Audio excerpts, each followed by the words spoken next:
Jeudi 6 avril 2023, Un moment décisif. nous vous accueillons avec beaucoup de joie sur votre chaîne L'Aventure dans la Parole. Quel que soit l'endroit où vous vous trouvez sur la planète en ce moment et où vous nous écoutez, de là où vous êtes, nous disons que la paix de Dieu vous accompagne en ce jour. Et nous vous invitons à participer avec nous pour répandre ce message en cliquant sur le pouce et en vous abonnant pour recevoir les notifications, en laissant des commentaires sur ce que vous avez compris et appris et en partageant le lien avec vos connaissances. Le texte à mémoriser de cette semaine que nous vous invitons à dire avec nous se trouve dans Apocalypse chapitre 14, les versets 14 et 15. Je regardai, et voici il y avait une nuée blanche, et sur la nuée était assis quelqu'un qui ressemblait à un fils d'homme, ayant sur sa tête une couronne d'or et dans sa main une faucille tranchante. Et un autre ange sortit du temple, criant d'une voix forte à celui qui était assis sur la nuée. Lance ta faucille et moissonne, car l'heure de moissonner est venue, car la moisson de la terre est mûre. Nous vous invitons à redire ce texte avec nous dans Apocalypse chapitre 14, les versets 14 et 15. Je regardai, et voici, il y avait une nuée blanche, et sur la nuée était assis quelqu'un qui ressemblait à un fils d'homme, ayant sur sa tête une couronne d'or, et dans sa main une faucille tranchante. Et un autre ange sortit du temple, criant d'une voix forte à celui qui était assis sur la nuée. Lance ta faucille et moissonne, car l'heure de moissonner est venue, car la moisson de la terre est mûre.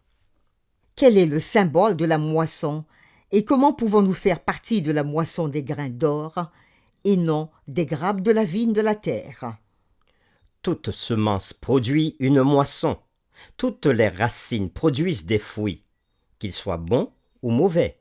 Y a-t-il des racines d'amertume, de jalousie, de colère, de ressentiment, de luxure ou d'égoïsme dans votre cœur? Jour de la moisson viendra pour tout fils d'Adam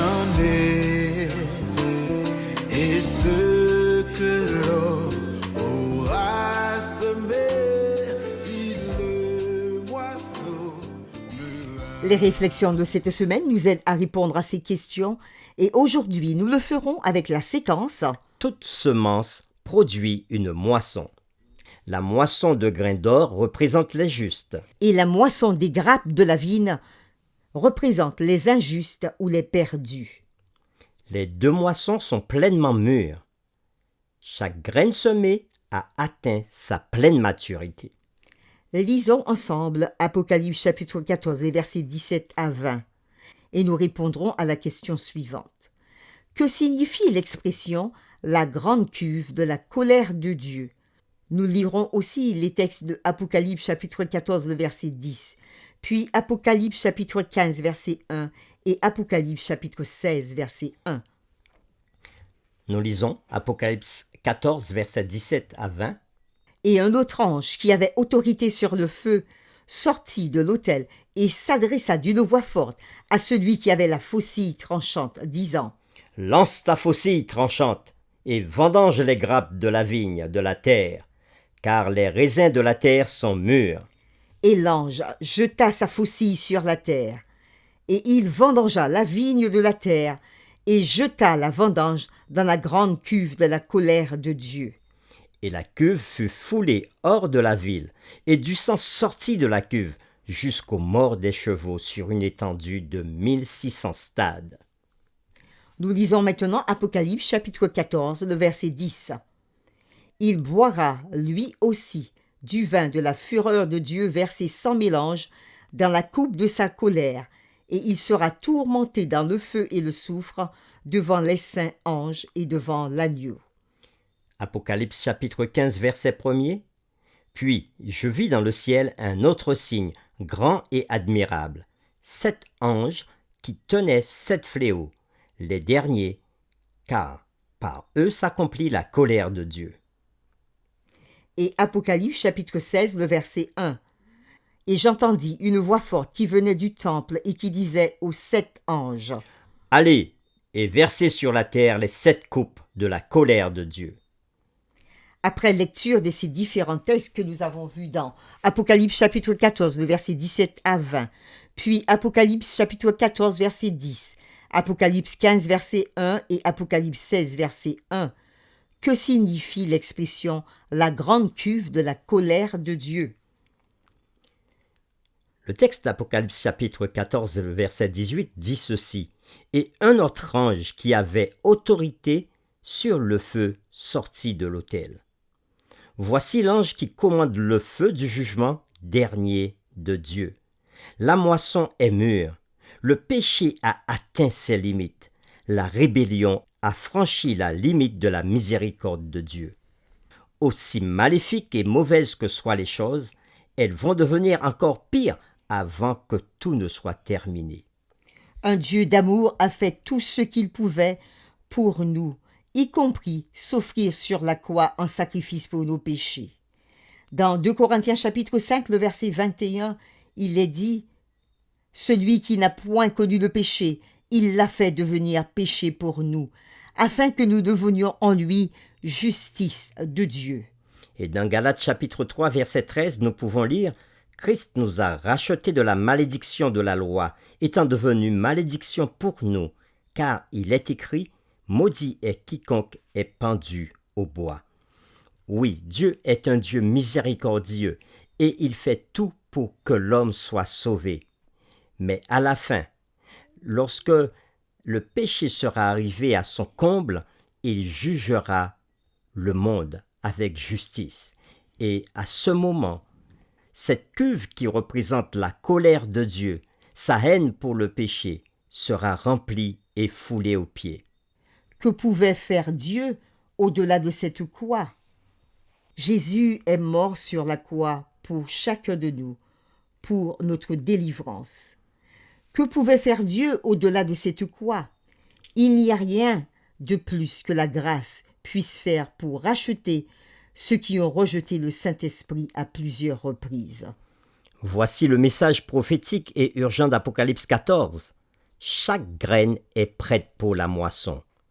Le grain est bien mûr, et les raisins sont bien mûrs. Le peuple de Dieu révèle la grâce de compassion, de miséricorde et d'amour devant l'univers. Les enfants du malin révèlent la cupidité, la luxure, la jalousie et la haine.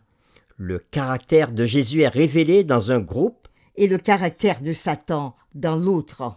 L'univers verra chez le peuple de Dieu une révélation de la justice dont peut-être aucune génération avant elle n'a jamais été témoin. En contraste avec la justice de Christ révélée en son peuple, l'univers verra les résultats complets de la rébellion contre Dieu. La méchanceté, Le mal le péché, et l'anarchie seront pleinement exposés devant les hommes et les anges.